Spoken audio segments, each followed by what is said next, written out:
Muchas gracias. Bueno, buenas tardes a todos. Ya me conocen. Sí, en verdad la fonoaudiología en cualquier tipo de patología es esencial, ¿sí? Eh, a veces nos abocamos solamente a la marcha, a las actividades de la vida diaria, y la comunicación en cualquier patología es muy importante, ¿sí?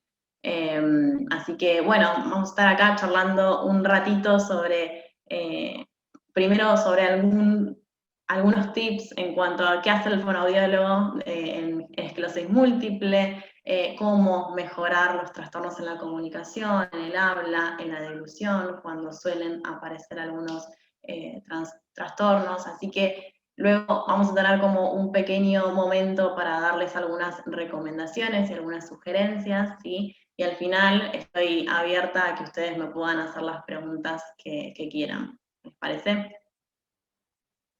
Bueno, vamos a charlar acerca de cómo mejorar la comunicación, ¿sí? El lenguaje y sobre todo la deglución, que suele aparecer en algunas ocasiones, ¿sí? En cualquier patología, en verdad, pero hoy vamos a charlar sobre esclerosis múltiple. Bien. Bien, en el campo de la fonoaudiología, ¿sí? Como disciplina, tenemos un rol fundamental que es la prevención, la detección, la evaluación, el diagnóstico y el tratamiento en los trastornos de la comunicación, del lenguaje, del habla, de la deglución, de la voz y también de la audición. Hoy en día, en la esclerosis múltiple, como ustedes saben, no hay una cura, ¿sí? Pero sin embargo, podemos acudir a un profesional del área de la comunicación, un fonoaudiólogo o una fonoaudióloga, que nos puede ayudar a recuperar aquellas funciones comunicativas y sobre todo mejorar la calidad de vida de las personas que sufren de esclerosis múltiple. A veces se suelen presentar dificultades en la persona para hacerse entender, para poder articular. ¿Se escucha bien? Sí, sí, perfecto, Natalia. Perfecto, ok. Eh, para poder hacerse entender o para articular palabras como consecuencia de la enfermedad, ¿sí? Esto, sin dudas, repercute a nivel personal y a nivel social.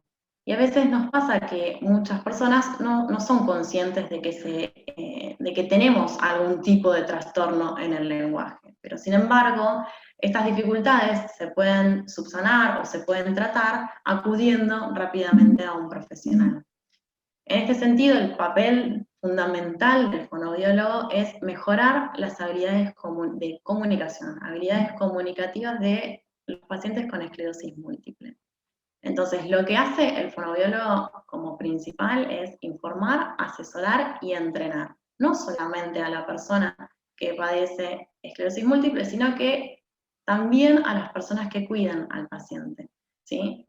Otra de los tips que utilizamos es detectar tempranamente el problema, examinar y valorar cada déficit que tiene la persona, y se establece un programa de tratamiento que es adecuado a cada uno para, primero, frenar la aparición de nuevos síntomas o de nuevos trastornos que puedan ir surgiendo a medida que pasa el tiempo, ¿sí? Y además, tratar aquellas áreas como muy específicas que empiezan a verse afectadas, como la anatomía, la funcionalidad de los órganos orofaciales, de la fonación, de la respiración, la articulación, la deglución y el lenguaje. Y como última instancia se plantea como un sistema alternativo o aumentativo en la comunicación. Esto se llama SAC, ¿sí? ¿Qué significa esto? Que es una forma de expresión que es diferente al lenguaje hablado. Esto aumenta o compensa las dificultades que surgen en la comunicación. Algunos trastornos de la comunicación que son más frecuentes en las personas, ¿sí? Es la alteración en la respiración. Muchas veces sucede que hay una disminución de la capacidad respiratoria y aparece mucha fatiga al hablar, o sea, nos cansamos al hablar, hay mucha necesidad de hacer pausas entre medio de las frases, ¿sí? No se llega al final de la oración con el suficiente aire, ¿sí? Y no se sigue un patrón respiratorio correcto. Aparecen también alteraciones sensitivas, por ejemplo, tener la boca hinchada, o quemazón en la cara, o presencia de ciertos hormigueos, ¿sí? Hay también alteraciones en los movimientos grafomotrices y de la lectoescritura. Hay muchos pacientes que a medida que va pasando el tiempo presentan dificultades para escribir a una velocidad normal debido a la lentitud con la que procesan toda la información y progresivamente los pacientes se empiezan a dar cuenta de que su letra cambió y que ellos no escriben ni a la misma velocidad con la que lo hacían antes y tampoco la misma calidad de letra, ¿sí? También otras de las alteraciones que pueden surgir es la cognición, ¿sí? Hay alteraciones en la memoria y en la desorientación temporo-espacial, ¿sí? Aparece la disartria y la disprosodia. ¿Qué significa esto? Es la distorsión en el habla y la dificultad para ser entendidos. En algunos casos también aparece la disfagia, que es los problemas para poder alimentarse con normalidad. Aparecen sucesivos atragantamientos, tos antes, después de comer o durante, mientras se está ingiriendo, ¿sí? Aparece tos. Después lo vamos a detallar un poquito mejor. Otro de los trastornos de comunicación, como les dije, es el lenguaje. Hay una gran dificultad para comunicarse verbalmente como consecuencia de la lentitud en la que no llega toda la información, ¿sí? Y frecuentemente hay personas que se quedan en blanco o no encuentran la palabra o la manera de poder expresarse correctamente. En algunas ocasiones también aparece parálisis faciales, ¿sí? Que esto es porque está afectada toda la musculatura oral de los labios, de la lengua, del velo del paladar, ¿sí? Y lo que produce es problemas en el habla, en la dilución y sobre todo en la expresión facial. Y otro de los problemas es los problemas en la voz, ¿sí? Un trastorno en la voz, o sea, el paciente nota que su voz ha cambiado. La voz es diferente a la habitual, tanto en los cambios de intensidad como en el tono, el timbre, ¿sí? Esto también se debe por la alteración en la respiración. Hay muchas personas con esclerosis múltiple que pueden presentar también alteraciones en la comunicación, ya sean en la producción de mensajes o en la comprensión de los mismos, ¿sí? De forma escrita o de forma oral. Y a veces solamente se trata de alteraciones leves que son percibidas solamente de forma subjetiva, ¿sí? por la propia persona, y en otros casos, cuando las dificultades son más evidentes, suelen aparecer tanto en la expresión como en la comprensión. Entonces, en este caso, la intervención del fonoaudiólogo o de la fonoaudióloga puede ayudar a mejorar este conocimiento de las propias dificultades, ¿sí? Y disponer de las herramientas que tengan a su alcance para mejorar la comunicación.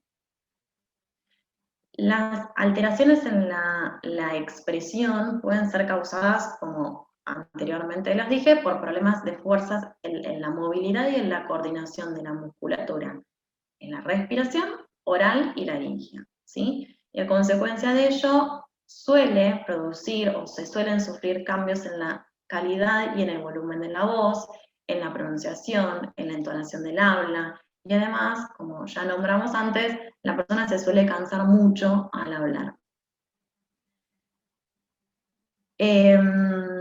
También ahí como ven en la imagen, hay dificultades en el reconocimiento de las emociones faciales, ¿sí? Esto sucede por la falta de movilidad y fuerza en toda la musculatura oral y, sí, facial y oral, ¿sí? Entonces, las emociones faciales constituyen una guía básica para la interacción social, o sea, las alteraciones en la expresión o en el reconocimiento limitan una gran parte de la comunicación. La esclerosis múltiple también puede provocar algunos cambios en la cognición, ¿sí? Y los más habituales son la disminución en la velocidad del procesamiento de la información y alteraciones en la atención. ¿Qué significa esto? Velocidad de procesamiento de la información es todo lo que nos llega, ¿sí? Nosotros estamos viendo, ustedes están viendo y escuchándome, y tenemos un tiempo para poder procesar toda esa información y entenderla, ¿sí? Y suele suceder que esta velocidad de procesamiento comienza a disminuir y hay grandes fallas en la atención, en la memoria, en las funciones ejecutivas. Y esto también repercute en la comunicación. Y además también en la expresión, porque aparecen dificultades para poder encontrar una palabra, para poder organizar el discurso, ¿sí? Entonces, acá yo les doy como unos pequeños tips, ¿sí? Como unas recomendaciones para mejorar esa emisión, para poder llegar del otro lado y que me puedan entender, ¿sí? Y mismo para poder entenderme qué es lo que estoy diciendo y qué es lo que quiero emitir y que mi mensaje sea entendido, ¿sí? Y me pueda comunicar de una manera más adecuada, es hablar con un ritmo que resulte cómodo, ¿sí?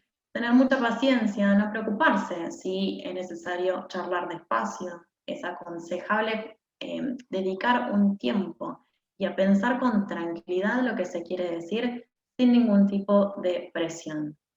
Intentar conversar en un entorno tranquilo, donde no haya tanto tumulto de ruidos y de murmullos, ¿sí? Estar en una posición cómoda, esto de tratar de que al mismo tiempo no hayan muchos ruidos y que al mismo tiempo se puedan hacer pausas necesarias, primero para poder tomar el aire suficiente para llegar al final de la oración y que se pueda entender y no fatigar mi voz, y además para que se pueda entender ese mensaje. Cuando las dificultades se encuentran en la comprensión, es muy posible que la persona tenga como ciertas dificultades para poder seguir con facilidad una conversación, o mismo, por ejemplo, en ver la televisión o ver un debate, hoy que está muy de moda los debates en la televisión, ¿sí? Están viendo, no sé, el debate de todas las noches intratables que se pisan unos a otros, es muy difícil poder seguirlos, ¿sí? Entonces, en esos momentos tal vez nos perdemos, ¿sí? Y puede haber fallas en esto. Pero estos problemas están relacionados principalmente por esto, lo que yo ya les venía diciendo, la velocidad de procesamiento de información, todo esto que nos llega, y alteraciones en la atención, en la memoria y las funciones ejecutivas. Y a veces también puede ocurrir que cuando estamos leyendo nos podemos perder. Entonces, o podemos perder parte de esa información, o perder el hilo del contenido, ¿sí? Que estamos leyendo. Además de estas recomendaciones que yo les doy como para poder mejorar la emisión, hay también ciertas recomendaciones para el entorno. ¿Qué significa esto? Que las personas que están alrededor de ustedes puedan facilitar que ustedes se puedan concentrar en una conversación, ¿sí? Tratar temas de a uno, sin apuros, evitando distracciones, que el ambiente sea lo más tranquilo posible, ¿sí? Dar como la opción a que cualquier persona pueda intervenir, ¿sí? Sin miedo a que tengan alguna duda o que no entiendan algo de la conversación y que lo puedan preguntar con total libertad, ¿sí? Esta recomendación que les doy, que a la hora de leer es recomendable ir con textos muy cortos, ¿sí? Y que ese texto sea realmente interesante para ustedes, y leerlo despacio y tratar de subrayar ideas principales si hace falta, o también se puede ir anotando al costadito alguna palabra como que resalte para no perder el hilo de la información o de lo que venimos leyendo, ¿sí? Es muy importante que todas las personas que estén alrededor valoren el gran esfuerzo que cada uno de ustedes hace para comunicarse, ¿sí? deben ser pacientes, a veces pasa que quieren responder por el otro, ¿sí? Entonces, bueno, hay que esperar, hay que aprender a bajar esa ansiedad y tratar de que la persona pueda comunicarse lo mejor posible, ¿sí? Porque esto lo que hace es, si el otro no favorece, si este entorno no favorece esto, lo que puede surgir es miedo, vergüenza, ¿sí? A que estas intervenciones que uno haga no sean las adecuadas, de que como no se entiende lo que digo, mejor no hablo, ¿sí? Mejor no me comunico, entonces me aíslo de a poquito por miedo, por vergüenza. Entonces, en este caso, lo más importante es dedicar tiempo, ¿sí? Tiempo a la conversación. Bueno, esto es en relación a los trastornos en la comunicación, ¿sí? Ahora vamos a hablar un poquito de algo que es muy importante, que son las dificultades en la deglución, ¿sí? Hay muchas personas que pueden tener dificultades en la deglución, ya sea de líquidos, de sólidos, ¿sí? En realidad, ¿qué es la deglución? ¿Qué es la deglución normal? Es lo que en algún momento hemos estudiado, ¿sí? Allá por el primario, que era el objetivo es pasar los alimentos líquidos, sólidos, desde la boca hasta el estómago. Pero a veces puede suceder de que esto esté alterado. Entonces aparece lo que es la disfagia. La disfagia es esto de la dificultad o la alteración en el avance del bolo alimenticio desde la boca hacia el estómago, ¿sí? Ahí como vemos en la imagen, tenemos las diferentes etapas, ¿sí? Una etapa que va desde la boca, después cuando se realiza el disparo del glutorio, ¿sí? Cuando vamos a tragar, y luego que el bolo alimenticio pasa por la faringe y luego va hacia estómago, ¿sí? Las personas que sufren disfagia, acá hay algo muy importante que hablamos de porcentaje, ¿no? La prevalencia mayor en la disfagia aparece en traumatismos, en ACVs, en adultos mayores, ¿sí? Que se lo llama presbifagia, y en enfermedades neurológicas, ¿sí? Es alrededor del 45 y 60%. ¿Cuáles son los síntomas y signos y síntomas que la persona puede tener si presenta disfagia, si presenta algunas dificultades en la deglución? Hay problemas a la hora de tragar líquidos y a veces saliva, ¿sí? Y en algunas ocasiones sólido. Entonces pueden aparecer diferentes problemas como la tos durante la ingesta de la comida, de bebidas, esta sensación de cuerpo extraño en la garganta, como que necesito todo el tiempo carraspear para que pase la comida, ¿sí? Molestias, dolor. Hay algo que es muy importante, que es cuando nos damos cuenta cuando una persona está sufriendo de algún trastorno en la deglución, es que lo vemos muchísimo más flaco, ¿sí? Hay una gran desnutrición, una gran deshidratación, ¿sí? Porque hay una dificultad para poder tragar. Entonces la persona empieza cada vez a comer menos porque me duele el tragar, porque tengo molestias, porque toso, porque, ¿sí? Siempre es como una de las principales lo que se ve, ¿sí? Lo que ven desde el otro lado. Uy, qué flaco que estás, y ahí empezamos a darnos cuenta que hay un trastorno en la deglución, ¿sí? Hay complicaciones severas que hay que evitar, ¿sí? A la hora de comer, cuando sucede esto de que aparecen con recurrencias la tos y los atragantamientos, es evitar que tanto los alimentos como la saliva pasen a la vía respiratoria, ¿sí? Y el pulmón se enferme. Eso es de los casos más graves, ¿sí? Pero bueno, también como para tenerlo en cuenta. Entonces, algunos consejos que acá les puedo brindar es que nada, realicen las comidas en un entorno totalmente tranquilo, poder concentrarse. Esto no va solamente ni para personas que sufren de un trastorno en la deglución, sino para todos, ¿sí? Porque nos pasa seguido de desconcentrarnos, estar haciendo otra cosa y nos ahogamos, ¿sí? Entonces, bueno, esto es un entorno tranquilo, tratar de estar totalmente despierto al momento de comer.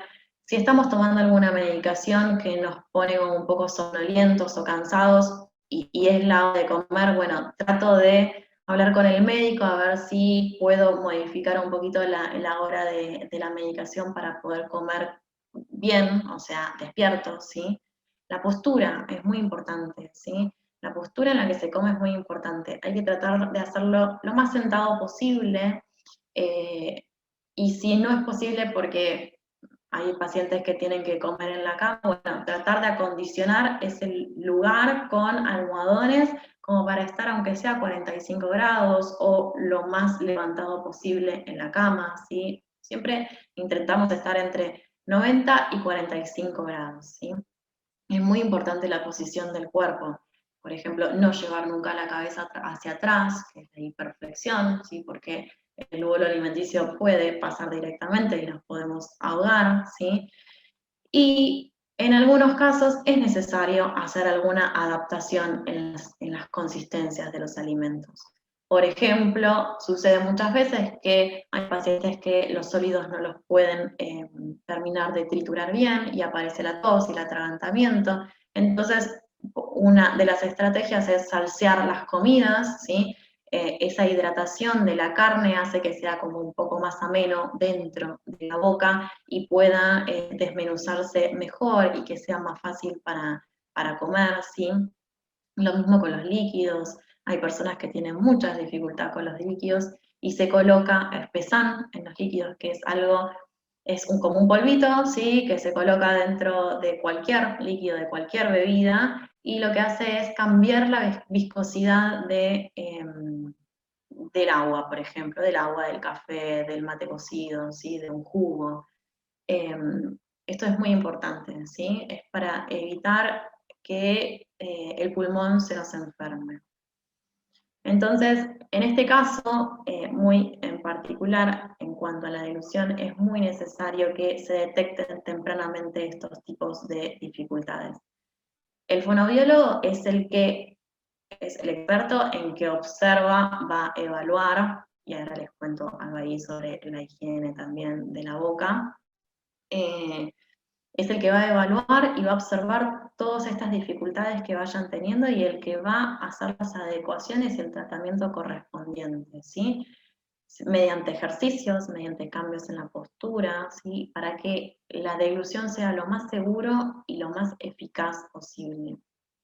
En cuanto a la higiene de la boca, es muy importante también porque eh, evitamos también neumonías por aspiración de bacterias, que bacterias que estén dentro de la boca pasen al pulmón, ¿sí? Entonces siempre hay que mantener una higiene de boca correcta.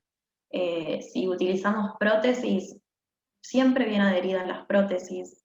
Al momento de limpiarlas, obviamente se limpian, se desinfectan bien, luego me las puedo colocar, ¿sí? Tratar de mantener las mejillas por dentro, ¿sí? Bien limpias, la lengua fundamental. A veces pasa que un paciente llega a la consulta y tiene la lengua blanca.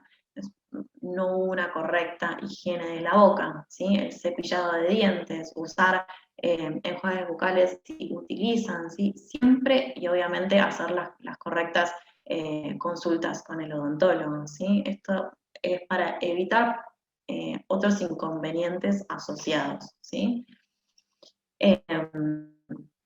Bueno, y a veces pasa que hay como, esto ya se los conté, ¿sí? Que es el fonoaudiólogo el encargado de diagnosticar, de tratar de estas dificultades en la deglución. Y bueno, más que nada para que la deglución sea segura, eficaz, ¿sí? Y que además que el paciente no sufra de desnutrición. Un paciente que no tiene la ingesta calórica, no tiene las calorías que necesita y no va a poder caminar, por ejemplo, o sea, le va a costar mucho, se va a fatigar mucho más, ¿sí? Va a costarle algunas otras situaciones. Entonces, siempre mantener una ingesta segura, eficaz, lo mejor posible. Y a veces suele suceder que necesitamos suplementos dietarios, ¿sí? muchas personas con esclerosis múltiple no son conscientes de estos desafíos que se presentan en el lenguaje, en la comunicación y o en la dilución. Entonces, es necesario primero un entorno empático para poder ayudar a esta aceptación y prepararse para los cambios que puedan surgir en un futuro. ¿Sí? Lo que digo yo es que, como hablábamos antes de iniciar la charla con Pau y Susana, es que está bueno como iniciar un tratamiento de fonoaudiología desde un inicio, ¿sí? Como para ir arrancando con estas estrategias muy de a poquito para estar preparados para un futuro cambio, como les pongo acá, para ir adaptándose muy de a poquito, ¿sí? Y sobre todo por la comunicación, para no aislarnos de cualquier entorno, ¿sí? Así que, bueno, acá estoy para las dudas que vayan surgiendo, si me quieren preguntar.